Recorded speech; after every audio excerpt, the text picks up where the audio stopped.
Pertanyaan pertama masuk dari Imam Syafi'i. Masya Allah, Imam Syafi'i. Sejauh mana aturan buatan manusia menghasilkan keadilan bagi manusia dan lingkungannya, Ustaz? Aturan yang dibuat oleh manusia itu bias. Ya. Kenapa? Karena tidak ada manusia yang membuat aturan. Ketika itu menyangkut kepentingannya, menyangkut kelompoknya, menyangkut katakanlah masyarakatnya, pasti dia akan cenderung menguntungkan dirinya, kelompoknya, masyarakat. Maka kalau ditanya sejauh mana aturan yang dibuat oleh manusia menciptakan keadilan, ya aturan yang dibuat oleh manusia tidak ada yang adil. Keadilan itu adalah milik Allah. Karena Allah tidak punya kepentingan kepada manusia. Nah, karena itu ketika Islam itu menetapkan kedaulatan di tangan Allah, artinya kedaulatan di tangan syariat Allah. Itu maknanya ketundukan umat manusia kepada aturan Allah dan keyakinan manusia pada aturan Allah yang Allah itu tidak punya kepentingan pada kita, justru kita yang berkepentingan dengan Allah. Maka itulah yang sebenarnya akan mendatangkan keadilan di dalam kehidupan kita. Itu.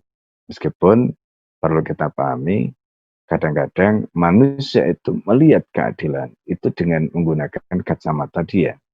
Karena dia tidak bisa menjangkau makna dibalik hukum Allah SWT itu. Nah, ini yang harus kita pahami. Sebagai contoh gini, kita kan sering mendengar. Misalnya tentang pembagian waris. Pembagian waris. Laki-laki itu disebut kepalanya 2. Atau durusnya itu ada 2. Sedangkan perempuan itu jumlah kepalanya dihitung 1. Menurut sebagian orang atau orang-orang sekuler yang tidak meyakini tentang keadilan Allah, dianggap ini tidak adil.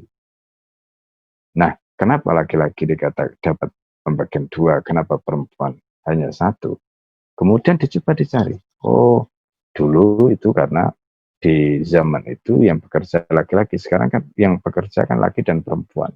Jadi masa pembagiannya beda, laki dapat 2, perempuan dapat 1. Ya itu kan dulu, sekarang nggak relevan misalnya kayak begitu. Nah, pandangan seperti ini keliru sekali.